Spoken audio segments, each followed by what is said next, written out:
मेरी इस कहानी से हर वो औरत अपने आप को जुड़ा हुआ महसूस कर सकती है जिसने शादी के बाद ज़िंदगी में बहुत से उतार चढ़ाव देखे, और ख़ासकर वो औरतें जिन्होंने अपने पतियों को कम उम्र में ही खो दिया हो।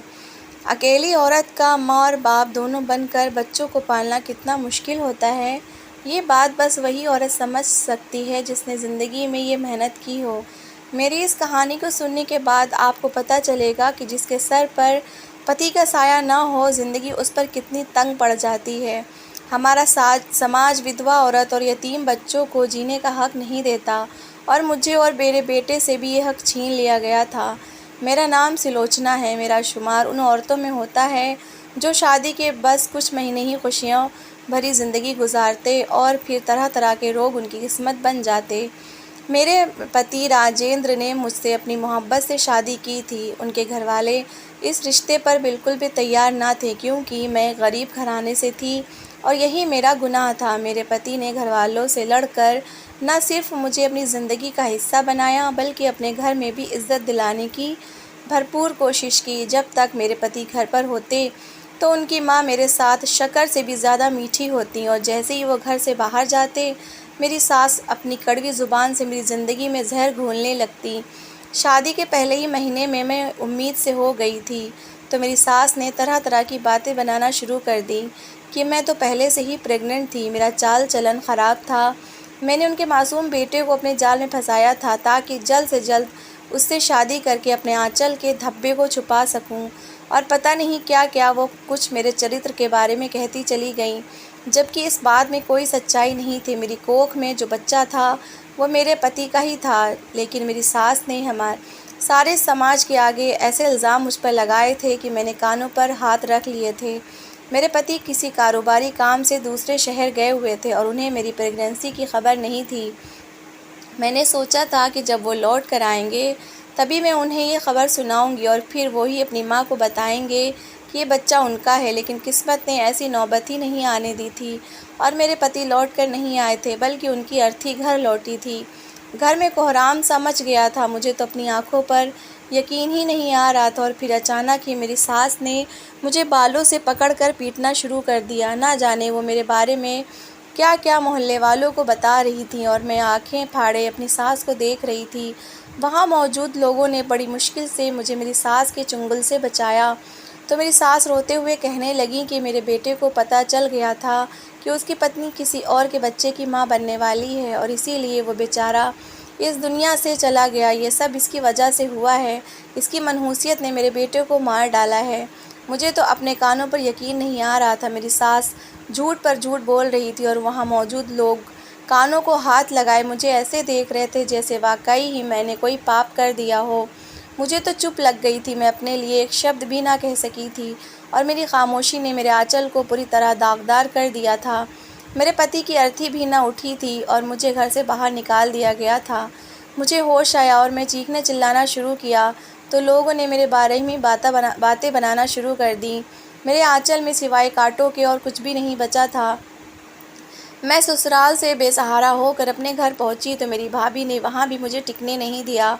वो कहती थीं कि जो अपने पति को खा गई वो हमारे घर को भी खा जाएगी। मैं उम्मीद से थी, और ऐसी हालत में मेरी भाभी मुझसे नौकरों की तरह काम करवाती। माँ बाप मर चुके थे और भाई को मेरी परवाह नहीं रही थी।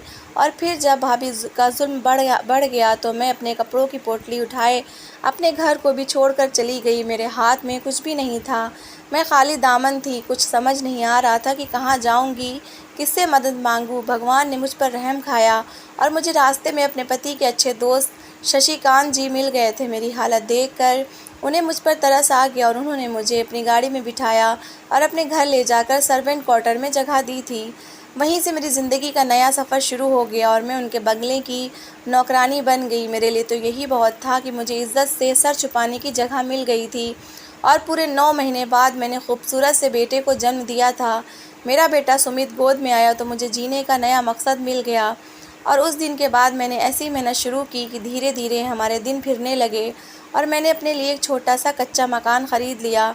मैं चाहती थी कि मैं अपने बलबूते पर कुछ ऐसा करूं कि मेरे बेटे को किसी के आगे झुकना ना पड़े और वो मेरी नौकरी करे, मगर किसी का एहसान न ले और मैंने अपने बेटे की ऐसे ही पालन पोषण की थी। वो सरकारी स्कूल में पढ़ता था, लेकिन मैं घर पर उसकी पढ़ाई में इस तरह मेहनत करती कि वो हमेशा फर्स्ट आता था। और देखते ही देखते वो 16 साल का हो गया था। तो उसके इंटर के पेपर ख़त्म हुए तो मैंने उससे कहा कि सुमित बेटा, मैं चाहती हूँ कि तुम अब मेहनत करो और कोई नौकरी तलाश करो। मैं अभी तक बंगले पर ही काम करती थी। कहने लगा कि अब माँ फ़िक्र ना करें, मैं ख़ुद कोई नौकरी ढूंढ लूँगा और फिर आपको भी काम पर नहीं जाने दूँगा। वो 1 हफ़्ते तक नौकरी की तलाश में यहाँ वहाँ भटकता रहा और फिर दिल छोड़ कर बैठ गया। कहने लगा कि माँ, हम जैसों लोगों को के लिए नौकरियाँ नहीं होती। जहाँ जाओ लोग तो अनुभव पूछते हैं, बिना नौकरी के अनुभव कैसे आ सकता है। मैंने सुमित को समझाया कि बेटा, ये दुनिया उतनी ही मुश्किल जगह है जहाँ इंसान को अपना आप मनवाना पड़ता है। मेरी बात सुनकर वो दोबारा नौकरी की तलाश में गया और पूरे 1 महीने बाद उसने मुझे बताया कि उसे शहर के एक बड़े मॉल में नौकरी मिल गई है। वो चेहरे से ज़्यादा खुश दिखाई नहीं दे रहा था। मैंने उसे समझाया कि बेटा, नौकरी छोटी हो या बड़ी फ़र्क नहीं पड़ता, इंसान को कहीं ना कहीं से शुरुआत तो करनी पड़ती है। तुम भी भगवान का नाम लेकर शुरू कर दो और देखना सब कुछ ठीक हो जाएगा। और फिर कुछ समय में ही हमारे हालात बहुत ज़्यादा बदल गए थे। सुमित को बहुत ज़्यादा सैलरी मिल रही थी। मैंने भी अपने बंगले वाली नौकरी छोड़ दी थी। यूँ तो वो मैं नौकरी नहीं छोड़ना चाहती थी, लेकिन सुमित को मेरा बंगले पे जाकर काम करना अच्छा नहीं लगता। उसे तो शशिकांत जी से भी बहुत शिकायत थी। वो कहता कि उन्होंने इसलिए आपकी मदद नहीं की कि आप उनके दोस्त की पत्नी थी, बल्कि उन्हें एक मेहनती और वफादार नौकरानी की ज़रूरत थी और मदद के नाम पर उन्होंने अपना मतलब निकाला है। सुमित की बात सुनकर मैं मुस्कुरा पड़ी। कहीं न कहीं ये बात सच भी थी, लेकिन जो भी था, शशिकांत जी की वजह से मुझे इज़्ज़त की छत तो मिली थी, वरना शायद मैं अपनी इज़्ज़त खो चुकी होती। मेरे भाई ने कभी मुझे पलट कर नहीं पूछा और न ही मैं कभी उनकी चौखट पर दोबारा गई। मैं अपने ससुराल वालों को भी भूल चुकी थी। अब मेरी ज़िंदगी में सिर्फ़ और सिर्फ सुमित था। सुमित को ये नौकरी करते हुए 3 महीने गुजर गए थे। एक शाम को वो बहुत खुशबूदार और महंगा परफ्यूम लाया और मुझे देखकर कहने लगा कि माँ, ये तुम्हारे लिए उपहार है।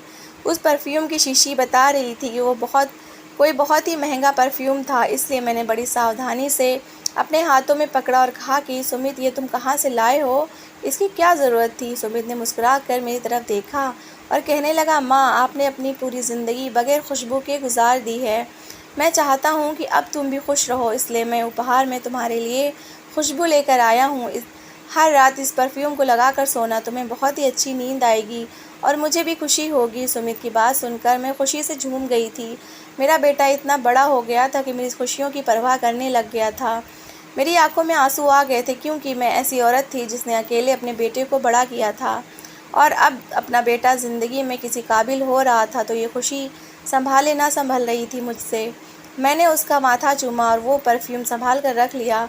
वैसे भी बहुत ही महंगा मालूम हो रहा था। मेरे पूछने के बावजूद भी सुमित ने उसकी कीमत मुझे नहीं बताई थी। वो ये कह रहा था कि माँ, ये तुम्हारा उपहार है और उपहार की कोई कीमत नहीं होती, बस खुशी और मोहब्बत होती है। कुछ देर बाद मैं सोने के लिए लेटी तो सुमित मेरे कमरे में आ गया और कहने लगा कि माँ, मेरा लाया हुआ परफ्यूम तो लगाइए, मुझे खुशी होगी।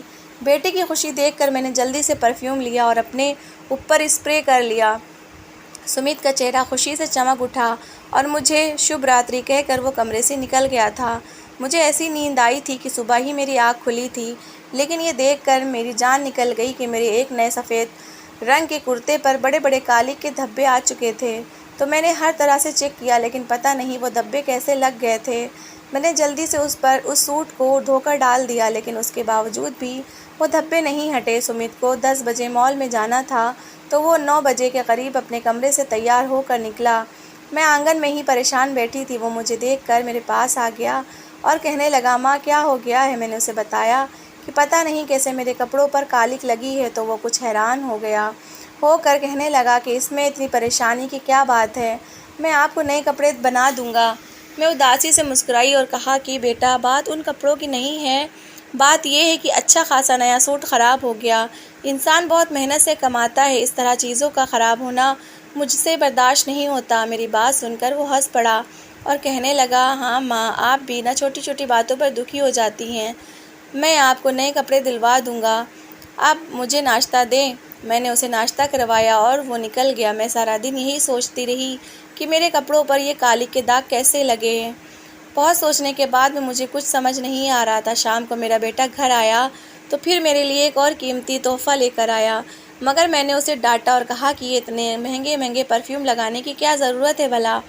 तुम कल ही तो इतना महंगा परफ्यूम लेकर आए थे। मैं वैसे भी कहीं नहीं जाती जो इतनी महंगी खुशबू इस्तेमाल करूँगी। मेरी बात सुनकर वो उदास हो गया और कहने लगा कि मैं जानता हूँ माँ, मेरे पापा को खुशबू बहुत पसंद थी। आप खुद ही तो बताती हैं कि आप शादी के बाद हर वक्त खुशबू लगाती थीं, तो फिर आप मेरी लाई खुशबू पर क्यों आपत्ति कर रही हैं? अगर मेरी जगह पापा लाए होते तो आप खुशी खुशी रख लेती ना। सुमित की उदासी मुझसे देखी नहीं गई। मैंने कहा, अच्छा ठीक है, मैं मना नहीं करती, लेकिन तुम उदास ना हो। वो कहने लगा कि माँ, हर रात ही लगा कर ही सोना, सपने में पापा नज़र आएंगे। उसकी बात पर मैं मुस्कुरा दी। वाकई मेरे पति को खुशबू बहुत पसंद थी। उस रात सुमित कहने पर मैंने खुशबू लगा ली, लेकिन जब सुबह मेरी आँख खुली तो मेरे कपड़े कालिख से भरे हुए थे। मैं हद से ज़्यादा परेशान हो गई थी कि मेरा दूसरा सूट भी पूरी तरह बर्बाद हो रहा था। सुमित उठा तो यही बात मैंने उससे भी कही, लेकिन वो कहने लगा कि माँ, ये कोई बड़ी बात नहीं है, आप क्यों इतना परेशान होती हैं। और वो बिल्कुल नॉर्मल था, जबकि मैं बहुत ज़्यादा परेशान थी, क्योंकि आज तक कभी ऐसा नहीं हुआ था। मैं सारा दिन इन्हीं सोचों में गुम रही। पता नहीं ये कालिख के धब्बे कैसे लग रहे हैं। कुछ भी तो समझ नहीं आ रहा था, ना कोई सुराग मिल रहा था। शाम को जब सुमित आया तो एक नया परफ्यूम उठा कर ले आया। मैंने बिना कुछ कहे परफ्यूम रख लिया और रात को जब लगाकर सोई तो सुबह उठने पर मुझे फिर मेरे कपड़े कालिख से भरे हुए मिले थे। मुझे लग रहा था कि ये सब परफ्यूम लगाने की वजह से हो रहा है। दुकान वाला शायद मेरे बेटे को बेवकूफ़ बना रहा था और महंगे परफ्यूम के नाम पर कोई ख़राब चीज़ दे रहा था। ये सोचकर मुझे गुस्सा आने लगा कि सुमित को जब इन चीज़ों का कुछ पता नहीं तो पैसे बर्बाद करने की क्या ज़रूरत है। मैं यही सोच रही थी कि दरवाज़ा ज़ोर से बजने लगा। मैंने दरवाज़ा खोल कर देखा तो सामने ही भिखारिन खड़ी थी। मुझे देखकर कहने लगी कि दीदी, कुछ हो तो दे दो। वो काफ़ी वक्त से मेरे दरवाजे पर आ रही थी और मैं उसे अच्छी तरह से पहचानती थी। मैंने कहा कि ऐसा करो, आज तुम मेरे महंगे परफ्यूम लेकर चली जाओ। मैं इनसे बड़ी परेशान हो गई हूँ। वैसे भी मेरा बेटा शाम को नया परफ्यूम ले आएगा। मैं इतना ढेर रख कर क्या करूँगी। मेरी बात सुनकर वो खुश हो गई। मैंने तीनों पर चारों परफ्यूम की बोतल उठाई और उसके सामने ला कर रख दी और कहा कि ये ले जाओ और ऐश करो। बड़ा ही महंगा और कीमती परफ्यूम है, बस पता नहीं क्यों कपड़ों पर काली कर देता है, जबकि इसकी खुशबू ऐसी ही है कि दिल मोह लेती है। इन्हें बेचकर तुम्हें अच्छे खासे पैसे मिल जाएंगे। भिखारी ने परफ्यूम की वो सारी बोतलें उठाईं और उलट पुलट कर देखने लगी और फिर ज़ोर ज़ोर से हंसने लगी। मुझे लगा कि शायद इसका दिमाग ख़राब हो गया है या फिर उसे गर्मी लग गई है, जो हंसे ही चली जा रही थी। काफ़ी देर बाद जब उसकी हंसी रुकी तो उसने उदास आंखों से मुझे देखा और कहने लगी कि दीदी, तेरा बेटा भी इसी काम में लग गया है जो सालों पहले मेरे बेटे ने किए थे, जिसकी वजह से आज मैं भिखारिन बनी हुई हूँ। उस भिखारिन की बात सुनकर मैं चौंक गई। मुझे लगा कि मेरी जान निकल जाएगी। वो क्या कहना चाह रही थी, किस काम की बात कर रही थी, उसके बेटे ने क्या किया था और मेरा बेटा क्या कर रहा था। मैं बहुत ज़्यादा परेशान हो गई थी और उस भिखारिन से कहा कि मुझसे पहेलियाँ ना बुझाओ, बल्कि सीधे मुझे बताओ कि क्या बात है, क्या किया तो तुम्हारे बेटे ने और इन परफ्यूम में ऐसा क्या है। उसने आह भरी और कहने लगी कि तुम्हारे लिए यकीन करना मुश्किल होगा, क्योंकि मैंने भी शुरू में इस बात पर यकीन नहीं किया था, लेकिन जब बाद में सारा सच मेरे सामने आया तब तक बहुत देर हो चुकी थी। तुम देर ना करना और मेरी बात को गौर से सुनना और समझने की कोशिश करना। मैं तो अपने घर को ना बचा सकी, लेकिन तुम अपने घर को ज़रूर बचा लेना। उस भिखारिन की बात ने मेरे रोंगटे खड़े कर दिए थे। मैं तो पहले ही से विधवा थी, सारी ज़िंदगी मुश्किल में काटी थी। अब जाग कर तो मुझे दुख सुख देखने का मौका मिल रहा था, पर वो मुझे डरा रही थी। मैंने गुस्से में कहा, बताओ अभी क्या बात है, क्यों मुझे डरा रही हो। मेरी जान निकल रही है, तुम भी जानती हो मैंने कैसे ज़िंदगी काटी है। फिर उसने एक ऐसे राह से पर्दा हटाया कि मेरे रोंगटे खड़े हो गए। मैं सोच भी नहीं सकती थी कि इस परफ्यूम के पीछे इतना भयानक सच छुपा है। उसकी बात सुनकर मुझे लगा कि मैं अपने पैरों पर खड़ी नहीं रह पाऊंगी। मेरा बेटा मेरे साथ ऐसा कैसे कर सकता है। मैंने तो उसकी परवरिश में कोई कमी नहीं छोड़ी थी। हज़ारों तकलीफ़ों के बावजूद भी उसे हलाल का निवाला खिलाया था, और वही मेरा बेटा मेरे साथ इतना बड़ा खेल खेल रहा था। मैं वहीं चौखट पर बैठ गई। मेरी आंखों से आंसू गिर रहे थे। मुझे यकीन नहीं हो रहा था कि मुझे किसी और ने नहीं बल्कि मेरे बेटे ने धोखा दिया है, मेरे भरोसे को तोड़ा है। मैंने आज तक उसे अच्छे और बुरे की तमीज़ सिखाई थी। मुझे लग रहा था कि मेरी उम्र भर की कमाई बेकार चली गई, क्योंकि मेरा बेटा गलत रास्ते का मुसाफिर बन गया था। वो दुख से मुझे देखकर मुस्कुराई और कहने लगी कि दीदी, मैं तो अपने बच्चे को ना बचा सकी, लेकिन आप अपने बेटे को ज़रूर बचा लेना। वो चौखट से उठी और मुझे दुआएं देती चली गई और मैं उसे ज़्यादा देखती रह गई। ऐसा लग रहा था कि जैसे उस भिखारिन में और मुझ में कोई फ़र्क नहीं रहा। दोनों ही एक जैसी थी। वो भी खाली हाथ थी और मैं भी खाली दामन रह गई थी। कुछ ही देर में मेरी सारी दुनिया तहस नहस हो गई थी। मैंने बहुत मुश्किल से खुद को संभाला और अपने कमरे में आकर बैठ गई। ना खाने का होश था, ना पानी का। फिर शाम गए। जब मेरा बेटा घर लौट कर आया तो आज फिर उसके पास एक परफ्यूम था। उसने परफ्यूम मेरी तरफ बढ़ाया और कहने लगा कि माँ ये लो, अब मैं आज तुम्हारे लिए दूसरी नहीं बल्कि महंगी खुशबू लेकर आया हूँ। मैंने चलकती आंखों से अपने बेटे को देखा, जिसके साथ मैंने कभी सख्ती से बात तक न की थी, और एक ज़ोरदार थप्पड़ उसके चेहरे पर लगा दिया। कुछ देर तक वो मुझे देखता रहा और फिर मुझसे पूछने लगा कि माँ क्या हुआ है। मैंने रोते हुए उसे बताया कि मैं उसका राज जान गई हूँ। मैं जान गई हूँ कि रोज़ क्यों तुम मुझे इतनी महंगी खुशबू लाकर देते हो और मेरे कपड़ों पर काले धब्बे कैसे आते हैं। तुमने तो मुझे सीधा साधा समझ के बेवकूफ़ बनाना चाहा, लेकिन किस्मत ने मेरी आंखों पर बंधी पट्टी उतार दी। अब तुम ही बताओ कि ये सब क्या है और तुमने मेरे साथ इतना बड़ा धोखा क्यों किया। तुम्हें अपनी माँ की इज़्ज़त का ज़रा भी ख्याल नहीं रहा। तुमने एक बार भी नहीं सोचा कि जब ये बात मुझे पता चलेगी कि तुम मेरे साथ क्या कर रहे हो तो मुझे कितनी तकलीफ़ पहुँचेगी। मेरी बात सुनकर सुमित ने बहुत अजीब नज़रों से मुझे देखा और कहने लगा कि ये दादी ने आपको घर से निकालने से पहले सोचा था? क्या मामा ने कभी पलट कर हमारा हाल लिया? क्या कभी शशिकांत अंकल ने बगैर किसी मतलब की हमारी मदद की? नहीं ना माँ, ये समाज बहुत ही मतलब परस्त है। यहाँ हम जैसे यतीमों को कोई भला बिना किसी मतलब सहारा नहीं देना चाहता। अगर ऐसे में मैंने अपना फ्यूचर बनाने के लिए कोई गलत कदम उठाया है तो आप मुझे कैसे गलत कह सकती हैं? गलती क्या है मेरी? मेरा पाप क्या है? यही ना कि अच्छी नौकरी ना मिलने की वजह से मैंने इस रास्ते पर कदम रखा था कि 4 पैसे कमा कर अपने घर की ज़रूरत को पूरा कर सकूं। मैंने कुछ गलत नहीं किया है। मैंने इस समाज से यही सीखा है, यहाँ चालाक लोग जीतते हैं और सीधे लोग मार दिए जाते हैं। वो कहता ही चला जा रहा था और मैं अफसोस भरी नज़रों से अपने बेटे को देख रही थी। मैंने तो उसकी बहुत ही अच्छी परवरिश की थी। वो दिल का मोम था, लेकिन पता नहीं किसने उसे इतना पत्थर दिल बना दिया था। मैंने उससे कहा कि तुम जो कर रहे हो वो बहुत बड़ा पाप है। तुम्हारी वजह से ना जाने कितने नौजवान नशे की लत में मारे जाते हैं, और वो भी रातों को हमारे घर में आकर तुमने कैसे मेरे जीते जी हमारे घर को नशे का अड्डा बना दिया। वो तो मुझे आज एक भिखारिन से पता चल गया कि जो खुशबू तुम मुझे देते हो असल में वो एक बेहोशी की दवा है जो अपना असर ख़त्म होते ही काला धब्बा छोड़ जाती है। वरना शायद मैं हमेशा इस बात से बेखबर रहती कि तुम मुझे बेहोश करके मेरे पीछे हमारे घर में नशे का अड्डा चलाने लगे हो। कौन लोग हैं वो जिन्होंने तुम्हें इस काम पर लगाया है? तुम किसके लिए काम कर रहे हो? लोगों को बहका रहे हो। जानते हो तुम्हारी वजह से कितने जवान लड़के लड़कियां तबाह हो जाएंगे। तुम जिस फ्यूचर की बात कर रहे हो वो फ्यूचर सिर्फ़ और सिर्फ हमारे लिए बेसुकून और बर्बादी लेकर आएगा, क्योंकि गलत काम को करके कोई कामयाब नहीं हो सकता।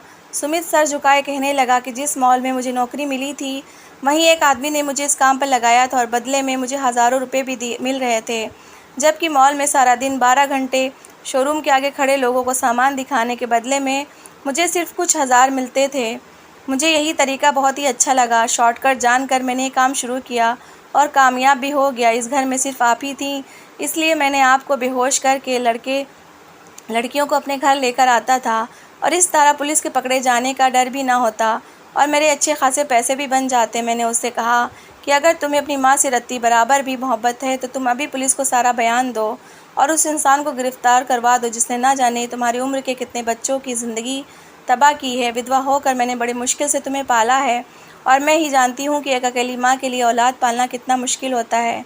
मैं नहीं चाहती कि तुम्हारे जैसे कोई दूसरा इस नशे का आदी हो और उसकी माँ जीते जी मर जाए। सुमित मेरी बात मान गया और उसने मेरे साथ जाकर पुलिस स्टेशन में अपना बयान दिया, और फिर उसके ही बताए गए एड्रेस पर वो आदमी पकड़ा गया जो अकेला नहीं था बल्कि उसके पीछे एक बहुत बड़ा गिरोह काम कर रहा था। पुलिस वाले सुमित से बहुत खुश थे और सरकार की तरफ से उसको इनाम भी दिया गया। सुमित आजकल अपनी तालीम पूरी करके एक होनहार पुलिस इंस्पेक्टर बन चुका है और मैं एक पुलिस वाले की माँ हूँ। हम बहुत ज़्यादा खुशी से ज़िंदगी गुजार रहे थे और फिर एक दिन सुमित ने बताया कि उसे रास्ते में एक बूढ़ी औरत मिली थी जो सड़क पर बैठी भीख मांग रही थी और उसका हाल बहुत ही ख़राब था। मैंने फ़ौरन उससे कहा तो तुम्हें उसकी मदद करनी चाहिए थी। बेटा, सुमित ने उदास नज़रों से मुझे देखा और कहने लगा, माँ वो कोई और नहीं बल्कि दादी थी। ये सुनकर मुझे सकता हो गया। सुमित ने बताया कि जब दादी ने आपको धक्के देकर घर से निकाला तो उसके कुछ ही वक्त बाद उनके बच्चों ने भी उन्हें घर से बाहर निकाल दिया, और जब से वो आज तक इसी तरह सड़कों पे धक्के खा रही हैं। कोई उनका हाल पूछने वाला नहीं है। मैंने उन्हें सड़क से उठाकर ओल्ड एज होम में दाखिल करवाया। ये बताकर सुमित खामोशी से अपने कमरे में चला गया, और मैं सोच रही थी कि किसी की ज़िंदगी बर्बाद करके हम कभी खुश नहीं रह सकते। दुनिया में कैसा गोल चक्कर है जिसमें हम घूम फिर कर उसी मकान पर पहुंच जाते हैं जहां हमने कभी किसी दूसरे को दुख पहुंचाया होता है। तो दोस्तों, कैसी लगी आपको मेरी कहानी? अगर कहानी अच्छी लगी है तो प्लीज़ इसे लाइक करिएगा, शेयर करिएगा और अपनी राय कमेंट बॉक्स में ज़रूर दीजिएगा। और अच्छी अच्छी कहानियाँ सुनने के लिए मेरा चैनल सब्सक्राइब करिएगा। Thanks for watching.